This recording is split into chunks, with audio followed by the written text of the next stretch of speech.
If you put your beats or music on YouTube, for example, if you have a Type Beats channel, guess what? YouTube has been stealing your beats to train their own AI. This is a pretty crazy update, but once again, there are lawsuits that have revealed something sinister about the platforms we've been using. New lawsuit filing reveals Google argues that artists agreed to AI training use when uploading music to YouTube. So here's the difference between what YouTube is doing and what Suno and Udio and other similar AI generative platforms have done. So Suno just took everything. They just went online and said, yeah, we can take that because we're billionaires. Google, who owns YouTube, said, well, we're billionaires, but we don't want all that bad PR.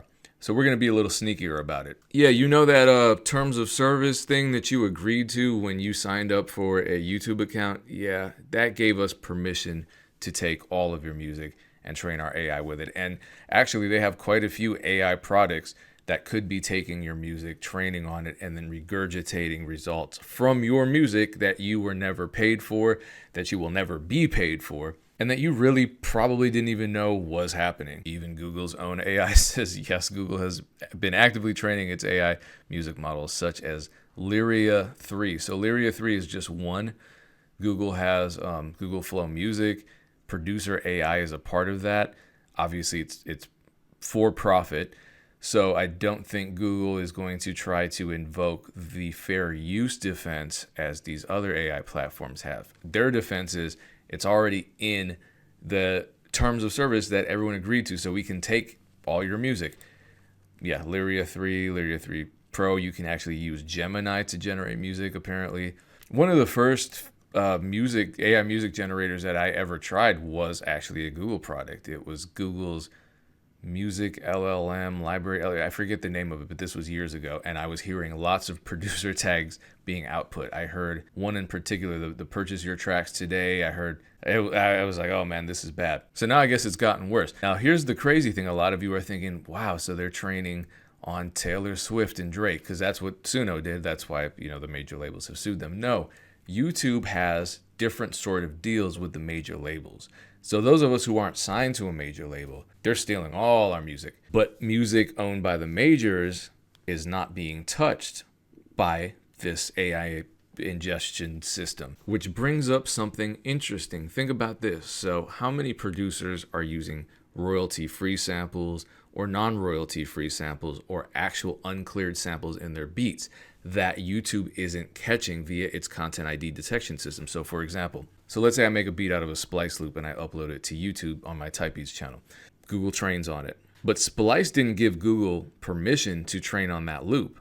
They gave me permission to use the loop in an original composition. What if I use a Frank Dukes or a Q Beat sample? Same situation. Now, what if I sample an old record, like an old jazz or soul record, that's under the UMG umbrella or under the Sony Music Group umbrella? And let's say I manipulate it just enough so it avoids being detected on YouTube. Then YouTube takes that and trains on it. They're not just training on my beat, they're training on the original uncleared copyrighted sample, which is still owned by that label, which violates that agreement that they had with that label. So how is this not a problem for the labels, not a legal problem? Let's dive deeper into this. Let's talk about exactly where in the terms of service they claim we have all given them permission to take our shit and run with it and make billions of more dollars off of it. And let's see where this lawsuit goes too, because honestly, I think this one is a lot more problematic than the Suno and Udio lawsuits. I think this is going to be a much harder fight for creators. This is a scandal too. So YouTube claims their terms of service has been allowing them to train AI music this entire time, and now there are a bunch of lawsuits against them, obviously, because there are lawsuits against all these AI platforms. So effectively what they're saying is, yeah, we've been training your music, or we've been training our AI on your music this whole time, but it's fine because you gave us permission.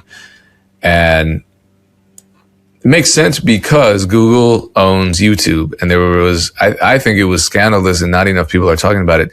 Remember, Dame, for years, when you would go on a website, it would say, point out all the traffic lights in this image in order to access the page. You thought that was just a security feature. Everyone thought it was a security feature. What it actually was they were getting us to inadvertently train pattern recognition for them. So millions and millions of human beings were just clicking on the little traffic lights so that Google could train whatever AI algorithm they were working on developing at the time to recognize patterns based on how humans recognize patterns. And we weren't told about that, but Google is going to say, yeah, it's perfectly legal because we didn't do anything wrong. It's fucked up. A lot of shit is legal. I mean, anytime a officer of the law kills somebody that was unarmed and they get off, well, that's legal murder. It's legal. It's fucked up. So I've never bought into the whole this is legal, so it's fine type of mentality. But that being said, the part of the Google end user license agreement that they claim allows them to legally train AI is as follows: a worldwide non-exclusive royalty-free sub-licensable and transferable license to use that content, including to reproduce, distribute, prepare derivative works, display, and perform it in connection with the service and YouTube's and its successors and affiliates business. I mean, there are people who are fighting this. There are lawyers who are fighting this. Now that I'm reading it, that's fucked up. So every time YouTube updates its terms of service, or any of these platforms update their terms of service, most of us don't read them. And I'll be honest with you, I didn't read it either. This is a terrifying stipulation. This is nuts, because it really just says we can do whatever the fuck we want with your stuff. We can sell it to other people. You're not getting shit from it, and you can't say anything about it. Now, here's the other twist, because a lot of people are like, oh yeah, the majors aren't going to go for this. This doesn't apply to the majors because they have an entirely different agreement with YouTube. So this only applies to the unsigned independent artists. As always, we get fucked the hardest by these corporate motherfuckers. So don't worry, guys. Sabrina Carpenter's safe. And YouTube obviously is massive. So they have more data than anybody. And, you know, it probably, I know it extends way beyond just music, because all creators are on YouTube. So, you know, all of the videos and music and podcasts, and, you know, I'm sure they're using that to. Oh, yeah. Well, and here's another crazy twist. So let me share this with you. And I've covered this before.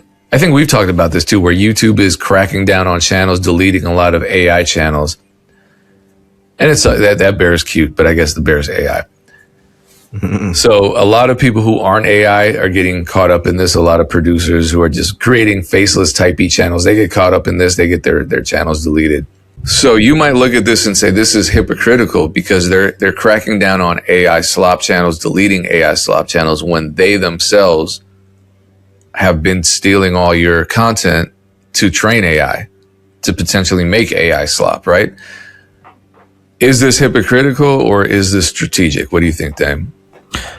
Well, that's the thing. I mean, you know, I don't trust corporations. But what are they? Are they deleting a bunch of channels to then like put emphasis on their own content that they've used they've used other people's content to train the AI models for? Like, I guess we'll have to see. I can only assume that, you know, corporations are trying to maximize profit. And if that's the path forward they see to maximizing profit, to cut some of the competition and replace it with their own, you know, but I guess we'll see if that's what happens. Well, you know, I don't think it's that. What I think it is, and this is the theory that I'm going with for now, it makes the most sense based on everything else that we know about how AI is trained. Google wants to train on your music. They want to train on your videos. They want to train on all the content that you upload. Suno is great in terms of its output. It sounds great. precisely because it trained on the best human music. So if YouTube starts training on AI slop, its output is going to be trash. So they don't want AI slop on their channel. They want only the best human created videos and music, so that when they train on it, they get clean data.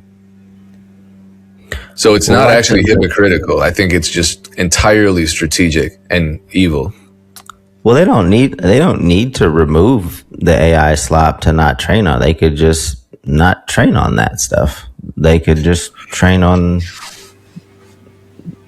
the human made content. Well, why does it need to be gone for them to avoid it? Because probably there's just so much of it. People aren't self-reporting, because right now they don't have a system for automatically identifying what's AI created and what's not.